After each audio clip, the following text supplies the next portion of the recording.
And the lesson in that is that no one's got any idea what's going on. And it doesn't matter. If you let enough people tell you something, there's going to be a negative comment amongst them, and it's always going to be the one that sticks. So just do your own thing and listen to the people who actually care about what you're doing, and go off and live the life that you want to live. And it is possible to forge that in your own way. You don't have to do it the way that everyone else did.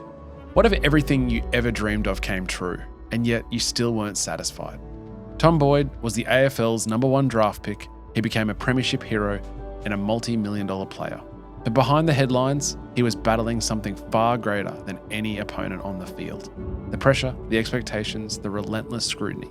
It all led him to walk away from football at just 23 years of age. Now, Tom is redefining success. As a keynote speaker and mental health advocate, he's helping others navigate life's pressures, breaking the stigma around mental health in sport and beyond.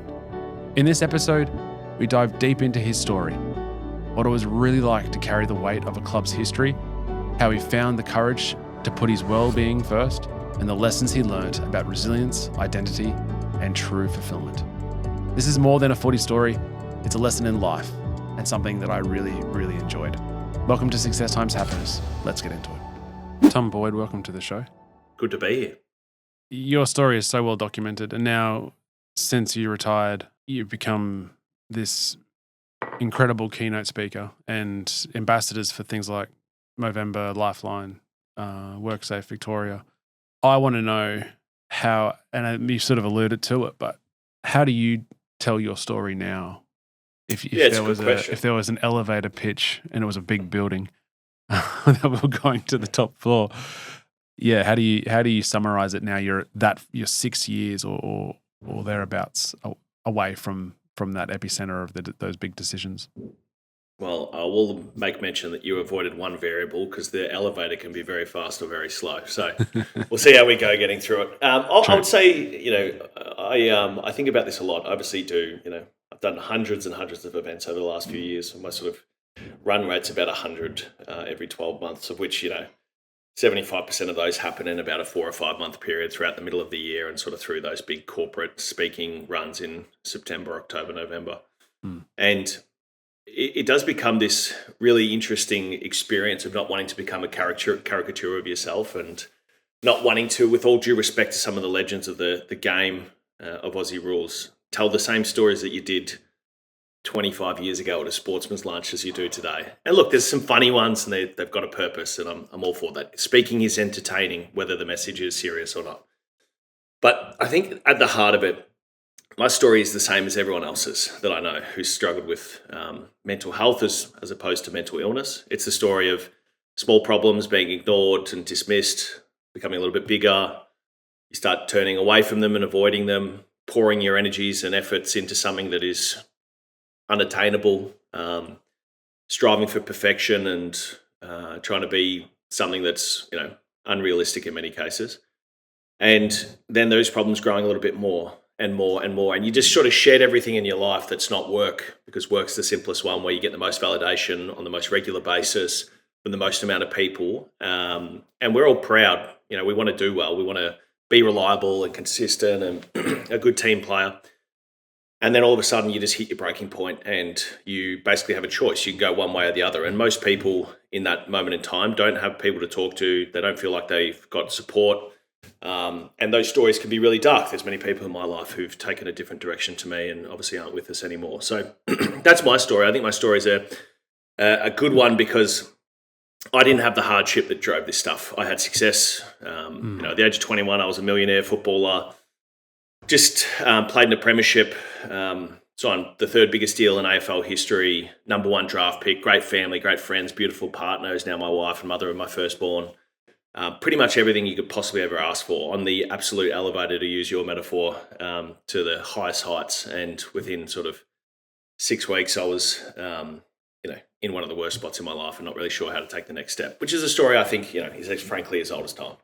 Yeah, and I think as you've sort of articulated there, that when things are going so well, there seems to be this sort of unconscious expectation, or this sort of belief that, well, there is technically, or at least on a societal view, there isn't anything better than this, And as you said, it's not just the intricacies that I pick out from that, particularly that period of time where with the Bulldogs is, yes, you're on this crazy great deal. You're on this back of being forever known as the number one draft pick. You go to the Western Bulldogs, but it's not only that. It's the fact that the Western Bulldogs haven't won a premiership since 1961. It's the fact that you guys finished, I think, the bottom of the ladder or near seventh or something that season going into the finals. And so you and then you have the final at what it was, and you play out of your skin for that game, and unlucky not to get the Norm Smith, but everything is there, right? As you say. And then you still obviously have these dark, or at least these reservations about your own mental health or your own positioning with and how you're dealing with these things. And I think that sometimes as a recipe makes it harder. You don't have anything to go up against and going, well, there is that to deal with. I've got to focus on that problem or that issue. It's just this unbridled sort of pathway to ticking every single box at such a young age, but there's still something in there that's not right. Is that for you? Yeah, I would say even back then, so we're talking almost 10 years ago now, there was this sort of perspective in the world that you needed to have a license to complain or to maybe to admit that things weren't as good as you thought that they should be, or you didn't feel like you're on top of things, or that you were suffering or struggling. There was like this license that you needed, which basically you forged through real life, quote unquote, suffering, like, hardship from an economic point of view, poor family relationships, maybe you've been bullied or you've got some sort of traumatic experiences in your life, all of which are 100% important and no doubt play large roles in many ways to people struggling in their own lives. But I think the problem with that is that there is a huge sort of sliding scale of how people can experience things. And, there's a saying that the worst thing that you've ever experienced is the worst thing that you've ever experienced. And for me, really, that was for the first time in my life being challenged beyond belief with regards to the relationships that I was now forging, which I had no control over. For the first time in my life, I didn't have a control over how people perceived me, how people thought of me. The positive or negative swing, which had been positive for such a long period, had now swung the other way with this, I suppose, labelled entitlement based on a big deal that anyone in their right mind would have taken at the age of 19 years old. This entitlement based on not performing to the perfect level, as I said earlier, which is in many ways unattainable. This ability that I seem to garner such negative hate and attention because I was not loyal to the football club who drafted me, even though every year you watch 25% of everyone's list get thrown into the can without a second thought based on what the club needs at that moment in time.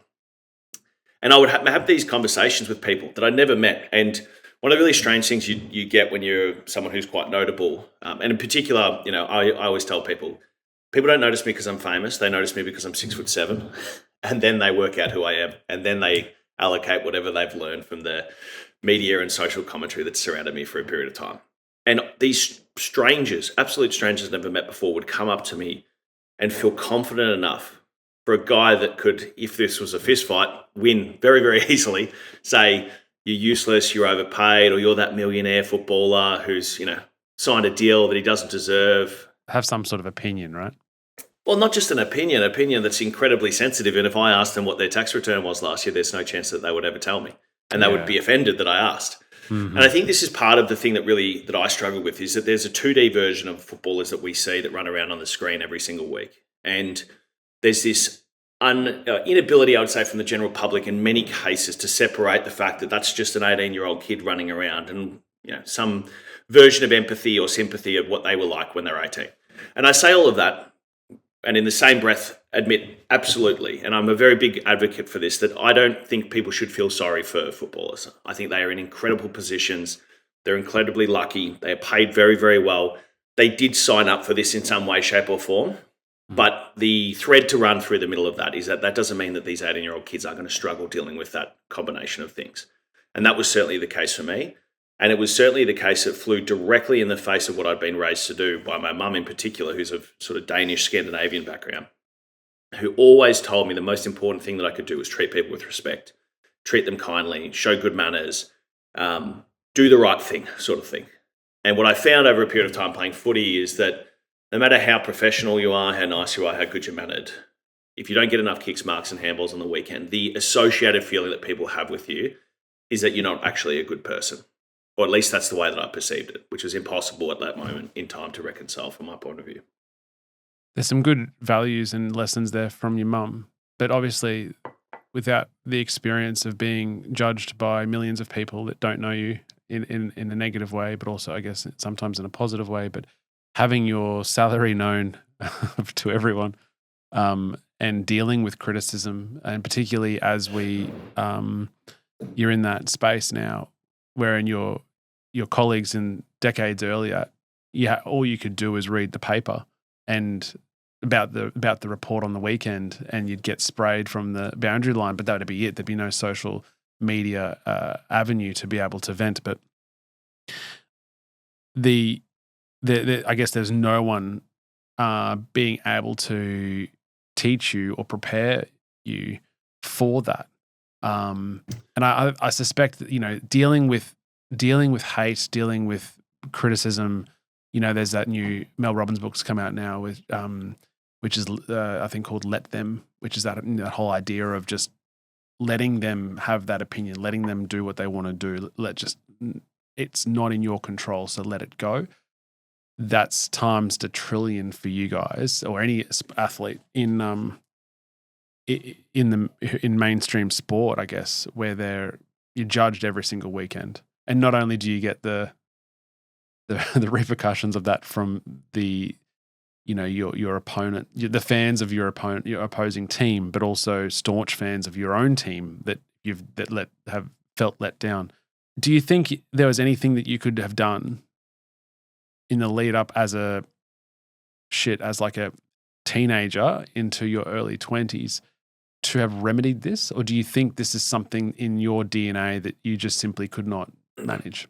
Yeah, I have a slightly different perspective on the media landscape because I think this is a very sort of like phase by phase thing that's happened over the last 15 or 20 years. So there was a boys' club that existed in the AFL with regards to how the media represented them. They were heroes for a long period of time through the sort of 80s and 90s, early 2000s even.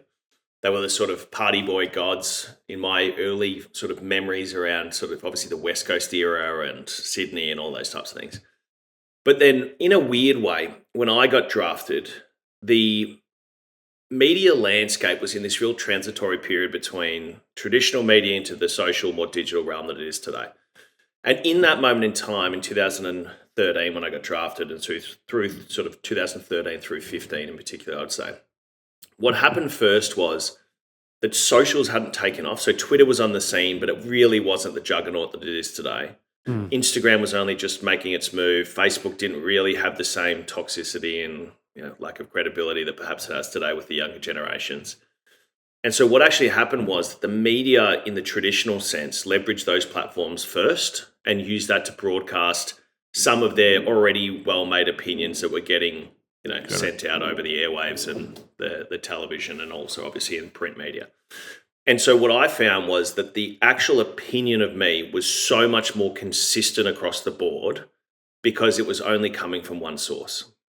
And that one source was driven by, holy shit, we've never seen a young bloke get paid a contract like this. This is a great news story for us. We know people are going to react with, volatility and, some viciousness because that's what drives clicks, likes and ad buys basically. And we also know that it actually flies directly in the face of what the football fan wants from their draft picks, which is to stay long-term and become the heroes of the club. And they feel like they've earned that. And in many ways, I would say directly the fans have earned that because they have been there for the suffering that got them a number one pick. Obviously, my situation with the Giants is a little bit different. So what that meant was that when I met people, they all thought the same thing of me. And we're talking about, 3 or 4 articles in the paper, in the Sun and the Age every week, particularly through that first trade period to the Bulldogs of he's overpaid, he's not worth it. There was leaks about my dad being a coach of mine for some unknown reason when I was at the Giants. When I got my first jumper presented for the first game in 2014 as a Western Bulldogs player, a guy named Ron Stockman, who was a hero of the footy club, and I don't think he's actually passed away since. He gets up there and he goes, he's an 80-something-year-old guy, I think, at this stage, and he goes, back in my day when we used to play for free. And then after a while, we used to play for 2 bob a week. And I've just seen that this kid's just been paid $7 million, right? And he doesn't know it's me as he's handing me my first game jumper. So you can imagine this 19-year-old kid at this stage standing up in front of his new teammates, all of whom know exactly what I'm getting paid because it got leaked within about 30 seconds of the deal being tabled by my manager. And I'm trying to just be proud of being selected, this first big moment at the club, and this big sort of monkey on my back comes up again. So you ask the question, could you have done anything differently? There are a few things that I could have done differently, certainly. But I think in preparation for the entrance to the league, and this is really where I think the rubber meets the road in terms of any changes that need to be made, is AFL football is always going to be hard. If you want to be successful at AFL football and you want to be one of the biggest players in the game, there is a huge portion of people who are not going to like you and are going to feel in the Australian culture that we have to tear you down. It's just the way it is. And in many ways, there is a relationship of negativity that the media drives to get clicks, likes, and ad buys that will forge that experience and make it so much more significant. And at the same time, that ad buys is the reason why these players are paid so much money. So there's a sort of inexorable connection between those two things that can't be ignored. But at the same time, what that means is, and this is where I think society in many ways gets it wrong, is there's this feeling that we need to constantly bail people out, that we need to go in and save them, which all feels nice and it seems like a great thing. And in many cases, I'm sure that it is necessary. I needed help, don't get me wrong. But what it doesn't do is it doesn't prepare people for the fact that life's going to be difficult at some stage, no matter who you are, whether you go into one of the rich ivory school, private schools here in Melbourne or up the East Coast, whether you're playing football, whether you're a successful lawyer, at some stage, the world is going to feel like it's standing on top of your shoulders. And you have to know that there are paths that you can take to resolve that feeling and that there are people that you can talk to. Now, when I went through school, we didn't talk about any of that. We didn't talk about solutions, talk about resolving these issues. We really only had a perspective that people who were struggling were one, who were properly mentally ill, and it was obvious. They had aid workers at school. The school had taken them in as part of their, trying to support the community. Perhaps they were relatives of other students, whatever the case may be. That was the only end of the spectrum that we really saw. So there was never this experience of, hey, guys, life's going to be a bit tough. Here's how you can go and deal with it. Talk to your friends about this stuff, prepare for it, build your relationship network so that you have people you can access when things get difficult. Start to expand the conversations that you have from just being, hey, how'd you go on the weekend and do you want to go to the pub, to, hey, what do you think about this problem? How do we resolve this? Have you ever experienced something like this before? As a man in my life, have you ever really struggled to deal with something? I'm not asking you to tell me how soft and sad you've ever been. I'm asking that when things got tough, what did you actually do and what worked and perhaps what didn't? And I think that really is the change that I encourage to all young people in particular, but of course all people, is instead of thinking about what safety nets you have in place, start thinking about the first thing that you can do and who you can talk to develop the skill set that you need for when things invariably turn bad at some stage in your life, because it will for everyone, no matter who you are. I love that. And I agree that at some point in life, the rug's going to be pulled away from you and you're going to fall into the chasm. To what extent or to what age you're going to experience that, I guess you don't know. And it must be a really trying experience across any code of sport for young professionals. You guys are all relatively, finance is no longer a problem. Your financial issues are no longer really a problem. And this is across all codes by your late teens, early 20s. And that seems to be also a large component or large stressor for the majority of the population. And then you're thrown into the spotlight for better or for worse, and you don't have the tools. Like, goodness, things that have happened in my life that in my 30s that you go, well, I struggled significantly, even with, 15 years or 12 years more life experience than you had at the relevant time. And I still stuffed it, still struggled, still didn't deal with it as well as I could. So how do we get that key message to because it's not taught in schools, and the messages aren't really, hey, as a 17-year-old, even in the ivory school, or particularly in the ivory school, life's going to be shit at some point. you need a really strong network so you can lean on. And like you said, Tom, I think it isn't just when things go terribly wrong, this is what you do. It's how do we manage, because the terribly wrong thing usually is a death by 1,000 cuts, and you'd be able to, if you can manage to speak to someone or your close network in those early days of those few hundred cuts, then you can probably safely get that back to true north and keep going. But how have you experienced, given the enormous amount of work you've done over the last half a decade in speaking and these events? How do we get into that younger generation to when they're probably more naive than any of us as to life's, ability to turn on its head? Yeah, I think there's a couple of things. One, as a society, we should stop telling them that they're a useless generation. Because I presented at a school the other day, Camberwell High, and I walked in. And I actually don't do as many schools as what people think. I think that there's a real interesting conversation to be had about when the actual mental health conversation should start, and to what extent, and to what degree, and so on and so forth. But I was doing this session with the sort of year 12s that have just started. And I tell you what, the 15 to 25 questions that I got were as insightful and as interesting and as clearly well thought through as I've gotten in a long time. And I am, just like everyone, is susceptible to listening to they're all useless and so on and so forth. Just like they called my generation, or I presume probably yours as well, Richard. The millennials, I'm right at the end of it. But we were useless to our parents, right? And our parents and the boomers are all useless to us, and so on and so forth. It's all rubbish for the most part. Like I'm 29 years old, I turned 30 this year. How am I likely to be drastically different from someone who's 3 years younger than me just by way of the age bracket that I am? Yeah, sure. Not relevant. So the first thing we can do is stop telling them they're useless. The second thing I think is that there is an unfortunate trend with many of the more well-off kids that often I see at times. And look, I do a lot of work with the Community Foundation, the Bulldogs. I see some really not well-off kids as well. So I sort of see both ends of the spectrum. And one of the things that tends to happen is that the message to them is, hey, you should suck it up because there's kids starving in Africa, or there's people who are well worse off than you. Again, it's not a practical lesson. That is a lesson that breeds the same thing that I felt for a long period of time. And whether you want to, I don't want people to feel sorry for me. I'm just explaining exactly how it went, which was I had a level of guilt and shame associated with being successful, in so much that I couldn't go and access support because I couldn't admit that I wasn't having a good time. Right? And that happens to thousands and thousands of kids every single day because they've got wealthy parents, or they've gone to good schools, or perhaps they're looking overseas and seeing some of the absolute suffering that really does exist in the world. All of which should be attended to, resolved, supported, all of that stuff. That's all fine.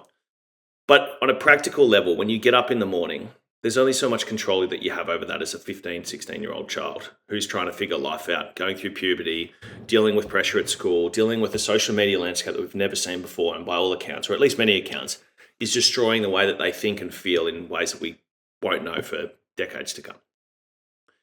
And the thing that I was so impressed about with these year 12 kids at Camberwell High was they asked about how to resolve the problems they could foresee in the future. And they were thinking about what they were. How am I going to actually still have a social life? How am I going to manage stress towards exams? How did you deal with performance anxiety? How did you deal with preparation throughout the year so that you didn't burn out? Fantastic questions, Great all of questions, which I never asked my teachers, never asked anyone about that. Mm. And at that stage, in my draft year, and this is why I try to give a picture to the kids at that time, was in my draft year, I traveled to Europe. I traveled all around the country playing footy. I traveled almost every weekend, either regionally or within metropolitan Melbourne to play. I was doing sport 6 or 7 days a week. And I also got 93.5 on my ATAR. So I managed. It wasn't easy, but I'm one of the people who was incredibly practical and very effective at doing the highest value priority task in any one period of time. And I did have to plan. So I've been in their shoes, but I just learned it all basically on my own. I sort of just made it up as I went, and I was lucky enough to figure it all out. And I think the other thing that I see is that there's this inherent feeling within the younger generations that everything has to happen really quickly. And again, I can say this because it was the same thing for me. One of the great problems with footballers that people like to talk about is this identity piece, which again, it's fine as a big concept, but when it actually gets down to the nuance, here's the actual problem that I see. I got drafted 10 days after my final school exam.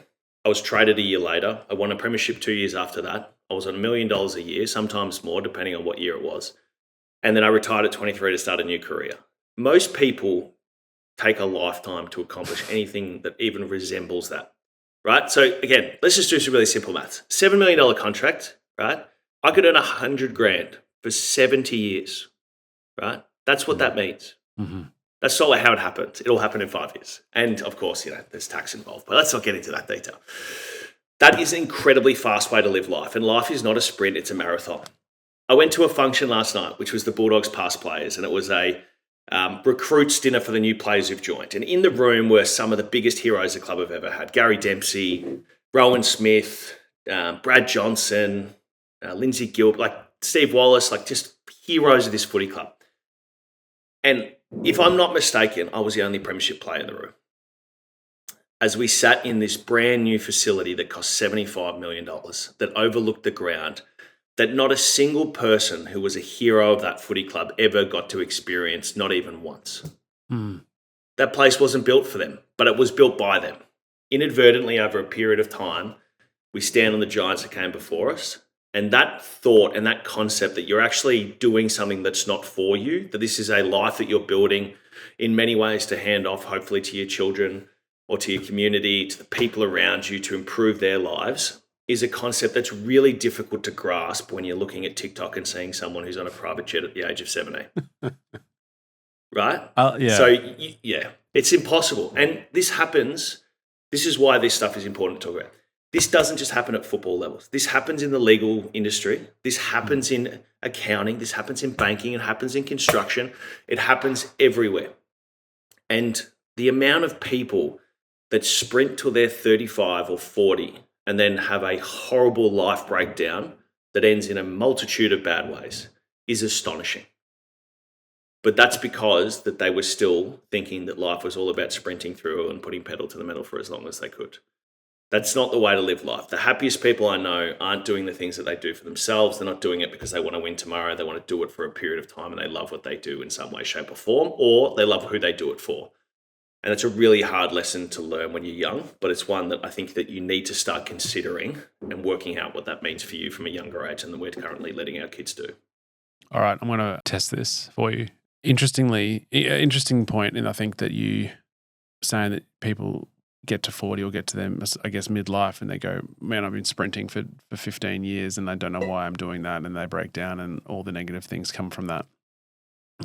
Is that a misdirection of what they're doing it or who they're doing it for or what they're doing it for? Because the whole idea of we're standing on the shoulders of the giants that came before us, and I guess that whole position of wanting to do good work now, not just for yourself, not just to get the TikTok private jet, but for the generations to come, right? That's essentially the position, is that you are just one small element to the future generations of your community, of your family. There has to be at some point some pushback. It's not all sunshine and rainbows. There's going to be some really shit days. There's going to be some probably shit seasons in that journey. You can't just say, well, I'm on this path and putting in hard and I'm sprinting to a certain level for the benefit of the greater good in my family, let's say, or my community, than just to have a bad season or a bad week or a bad month to go, oh, I'm cooked here. I'm going to go find, I love pottery. I'm going to do pottery for the rest of my life. Where is Tom, where is the level there? Where is the accepted amount, do you think, what is tolerable versus, this is unsustainable? Yeah, so I think it's a great question because there's a very real world here where we go, hey, don't be ambitious, which is a horrible thing to tell people to do. Being ambitious is incredibly important. I work more now than I ever have. But the question that you asked and the reason why people get to 40, in my opinion, which is just one opinion, is they ask themselves a simple question. Something bad goes wrong, something really bad, perhaps. And they look around at their life as it is today and they go, was it all worth it? Right? And typically what that question really means is, I haven't seen my kids grow up because I've been working too hard. My relationship with my wife is a transactional one, or it's one that doesn't provide the love that I signed up for, or whatever it is. It's not what I thought it was going to be. I haven't seen my parents. Perhaps they're not with us anymore. I haven't been a part of the community in any way that's meaningful to me right in this moment of time. And oh shit, I actually had all of these things happen along the way from a mental health point of view or a physical health point of view that I basically ignored in sacrifice of just getting to that goal.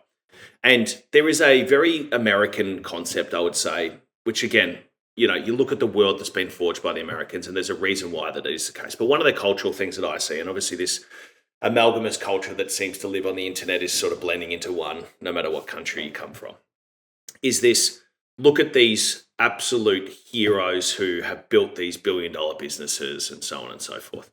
There's only a few of them, right? You know what's left behind them is a strew of people who have failed and have sacrificed everything to get nowhere in many cases. So I'm not saying don't be ambitious. Please be as ambitious as you feel you possibly can. But consider the fact that at some stage you're going to get to a point and need to work out whether it was worth the sacrifice or it wasn't. For some people, the answer to that question is yes, even if they fail. For some people, or most people, I would argue, the answer is often going to be no. And that is an almost impossible question to reconcile at the age of 40, 45, when you feel like you pushed all your chips into the table and now what you really wanted to basically put your money on has disappeared. It's almost comes back to that death by 1,000 cuts, right? And the decisions, the incremental decisions that you've made over time. And then at some point, some trigger will occur that you look back and if you went from when you started out that venture to, and that might be just life generally with your spouse, then you thought of having kids, or then you're going down your career path, you get to a certain point and you look and they're two separate like outcomes, or that where you are now is nowhere acceptable when your mid-20-year-old would have accepted at 45. But you don't realize that because you've just incrementally changed and shifted and sacrificed in not particularly good ways. Do you recommend then, Tom, like, is it a half yearly, a yearly coming back to center, taking stock to understand, or is it more on the fly than that? How can we avoid that, I guess, is my question. Yeah, I think it's a good question. What did I hear? I heard a quote the other day that life sometimes feels like you're doing a to-do list, right? And it might not even be your list, was what I heard. Yeah, that's good. And I'm like, shit, that's all a bit terrifying if you really think about it. Yeah. So I think reflection is important. I think reflection surrounding, where you're at, where you're going, setting goals, all of those types of things are really important. And I think different people like to do it in different ways. My background is that coaching is the most important thing that I've had. Now, I don't have a professional coach that looks after me or anything like that. But I certainly have mentors that challenge me to think about what I actually want to do in the future and whether I'm making conscious decisions or I'm allowing momentum just to carry me through.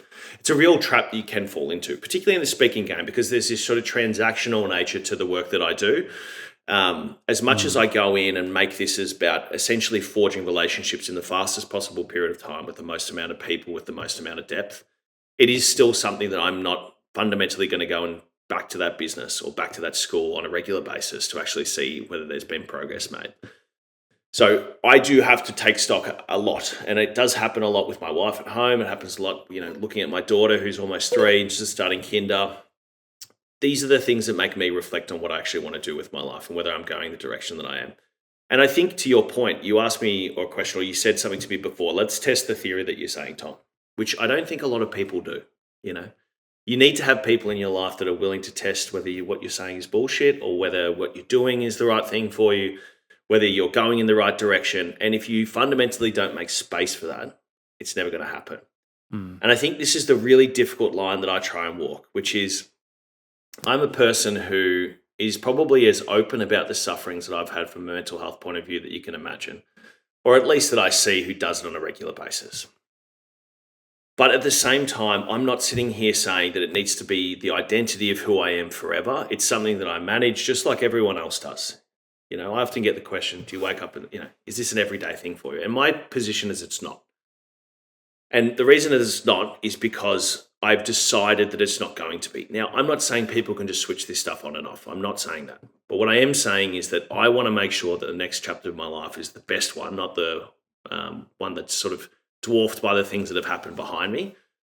And deciding what I'm going to do in the future is something that's very important to me. And there may be a period of time where that is actually taking the foot off the pedal for a while and deciding to go and do something with the family. I don't know. I haven't decided that part yet.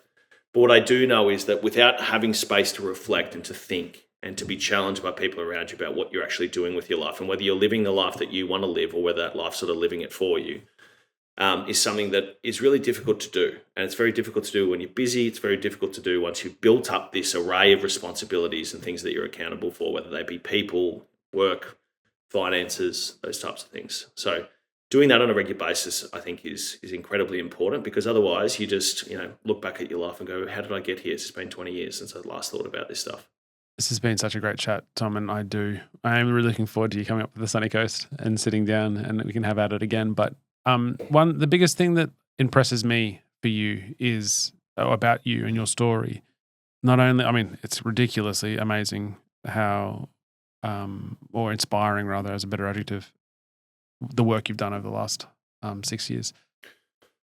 But is to be such a young 20-year-old or early 20s, have the nous or have the self-respect or self-worth or self-value or self-understanding to know that something had to change, and it obviously masked in different ways for you, but you weren't enjoying playing footy. And there would be a hell of a lot of people, even in privileged positions of wealth in sport and in business, who know that they're not happy in what they're doing, but will just persist otherwise, and then distract themselves or push it away by vices or by general distractions in life, but ultimately know that. I want to know, like, where did that come from for you to say at a young age, no, this is exactly what I'm going to do, and essentially retire? Yeah, it's a great question. So for context, for those obviously listening who don't know, so I retired at the age of 23. I had almost 3 years left of my deal. Do the math on $1 million a year. There was a lot of money still on the table. I was sort of 3 years removed from a premiership. There was certainly a long opportunity to make a lot of money, continue playing footy for a long period of time. So I think this is where it gets down to. So first and foremost, the number one driving factor of mental health in Australia is financial hardship. It's not an encouragement that I give to people to drop everything and go run to the other side and think that everything's going to be greener, for want of a better metaphor. But there is a question of the cost of leaving is significant, and it was monetarily significant, not only for the remaining of my contract, but for the future earnings that I was obviously foregoing. But there is also a cost to staying, and considering what that cost is something that's really difficult to do in the wake and in the face of such a large amount of money being distributed to you with nothing that you really had to do. It was already signed up. I just had to stay there. But in my analysis as a 23-year-old guy, what it came back to for me was two things. One, the question was, did I feel like I was going to be able to get back to playing football with 110% conviction, commitment, and passion? And the answer to that question was no. And the answer to that question was no, because fundamentally, as much as I love the game of AFL football or Aussie rules, the league of the AFL had a direct conflict with how I determined the value that I had as a person, which I shared a little bit before, around being kind to people, building relationships, having value or creating value, delivering value, being effective, working hard, all of that stuff. It flew directly in the face of that because there was too much of the who Tom is as a person, at least in my experience, attached to whether I got enough kicks, marks, and handballs on the weekend, as an incredibly volatile and variable game. So the second thing that made me leave was because that was a fact, and I think this is, again, just thinking, oh, work sucks, I'll go do something else because it'll be better. This is a mistake that a lot of people make, and they bounce around a few places. They work out that the problem's with them, and then suddenly there's a whole range of other issues that they're trying to experience. The second thing that made me really leave was I'd built over a period of time relationships with people who are players of the football club, support staff, in the sort of more membership-based part, the commercial functions, and of course the incredible fan base of the Western Bulldogs that had an incredible memory associated to it, which was the 2016 premiership and the success that club hadn't had in 62 years. And I now am one of those very, very lucky and few players, of which I think there's probably maybe 30 alive if we're lucky, probably more like high 20s, who have been a premiership player for a club that's been around for 150 years.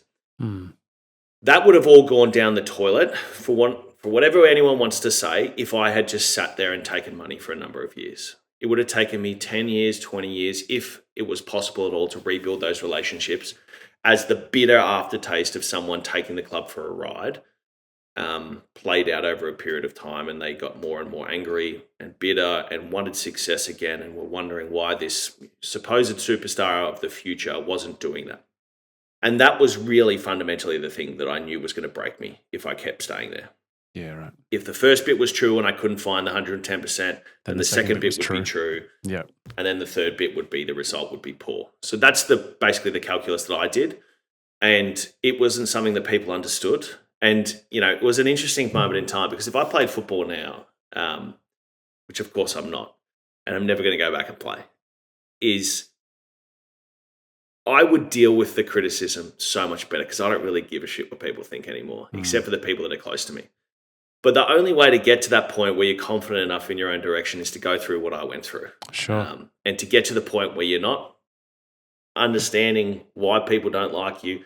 And the funny part was I got criticised from the day I started pre-season at the Giants, or maybe the day I didn't get picked in round 1 or whatever it was, to the day I got a deal at the Bulldogs, to the day that I won a premiership, to the day that I took time off for mental health, to the day that I retired. I still got criticised for handing back $2.5 million. And the lesson in that is that no one's got any idea what's going on. And it doesn't matter. If you let enough people tell you something, there's going to be a negative comment amongst them, and it's always going to be the one that sticks. So just do your own thing and listen to the people who actually care about what you're doing, and go off and live the life that you want to live. And it is possible to forge that in your own way. You don't have to do it the way that everyone else did. Yeah, that's supreme advice. I agree that you need to almost experience it yourself to then be able to detach away from someone else's opinion, or for sure. And that's why I think a lot of players, both in the league and in other codes, they don't have social media, because they just don't. It's just too challenging to. It's not worth it for them. Yeah. They're all rich enough. They're all rich enough. They should just get someone to manage it for them. This is the thing. They do. I didn't understand investing in this stuff when I was playing. I should have just hired someone. I should have just hired everyone. How's the value you get back. How's the feedback? Oh, all positive, Tom. All positive. It's really good. Yeah. Very good. They all very love good. you. How many posts this week? 25. Great. Keep doing what you're doing. No negative? No. None. No. God, no. Jeez, you're the best, mate. Your hair looks amazing. Yeah. Oh, mate, I really appreciate your time. And these are so valuable lessons for everyone, not only obviously in sport, but in life in general. And the biggest, the final thought that I had was like this position of not necessarily regret, but, the position that we're all, every past experience leads us to where we are now. And you can't be the person that we can be without having all lived those, challenging experiences and times. We've talked about what you could have done in the past, but would you have changed anything, Tom? No. Knowing the impact you have now, knowing the person that you are now and who you are, sitting there with your 3-year-old daughter and your wife, and would you want anything to have changed? Well, it's the most common question I get. What would you have done differently? And look, I'm happy to play the thought experiment, but here's the thing. You only get one shot at this thing. You don't get to go back and change things.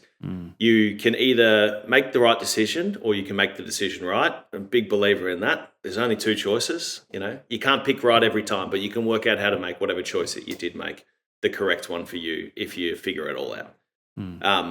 I think that is the fundamental source of regret that some people have, is that they feel like that choice was taken away from them, or that they made this choice and they haven't been able to figure it out afterwards, and therefore they have regret that lives with them. I see regret as a good teaching tool, but it's certainly not something that's practical to use on a regular basis. And, if it is being funneled into making better choices, that's all well and good. But if it is paralyzing you from getting out of that past feeling or that past state of mind, then it's absolutely, can erode all of your decisions that you make in the future, the relationships that you build in that period of time, and whether you're actually successful long term. So I look at my life, it's not just the things that you mentioned. Got an incredible relationship with the football club that I keep getting invited back to. I am a past player of that club now. I'm a premiership player. I have relationships that have stemmed from that are incredible. I meet people just like you through the path that I've led to the point that I'm at today. And every time that I get to speak in front of a crowd and share that story, and I hope that it's practical and helpful for many people who certainly will go through some of these experiences themselves, that's a blessing that I have. It's also something that has taught me more than anything. And the final note that I'll have is, people ask me, Tom, do you hate the AFL? Like, how do you feel about football? Here's the thing. Football is the greatest thing that's ever happened to me. It has driven so many parts of the successful components of my life. But the AFL is not football.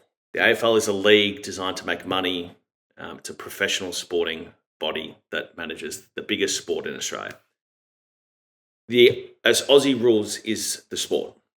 Community footy that you turn up and watch your friends and your family members play at, that the kids turn up to watch their fathers run around on the weekend, that has picked up and rescued, I would argue, more people than any other institution that I know in my life, of all ailments and issues. That's what Aussie rules is to me. And I'll never stop loving that. I'll never stop loving the sport of football, because it has done so much for me. And it's a big part of who I am as a person. Love that. I love that. All right. Before you go, the Fast Five, which I haven't briefed you on, knowing you're a polished keynote, you'll be able to do this on the fly, no problem. I wouldn't have listened to the briefing anyway. Wouldn't have read it. Okay. What does success mean to you now? I think it is living the life that benefits the people that you care about the most. What does happiness mean to you? I think probably just the smile on my daughter's face is probably what I'd say. I love that. About as much as you need. As my daughter has just come into the office, by the way. So good. Apart from your own book, what is a book that you would recommend others to read? Yeah, it was probably not the best answer. I would say just reading is a good thing.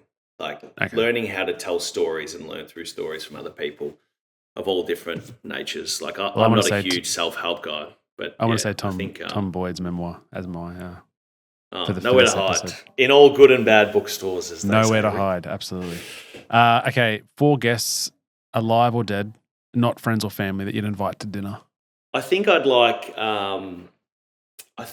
to get a titan of each industry. That'd be nice. So maybe you do Ron Barassi from sport, one of the presidents from America who's been through, I don't know, Churchill from the UK, a few titans of different industries. I tell you who would be absolutely fascinating.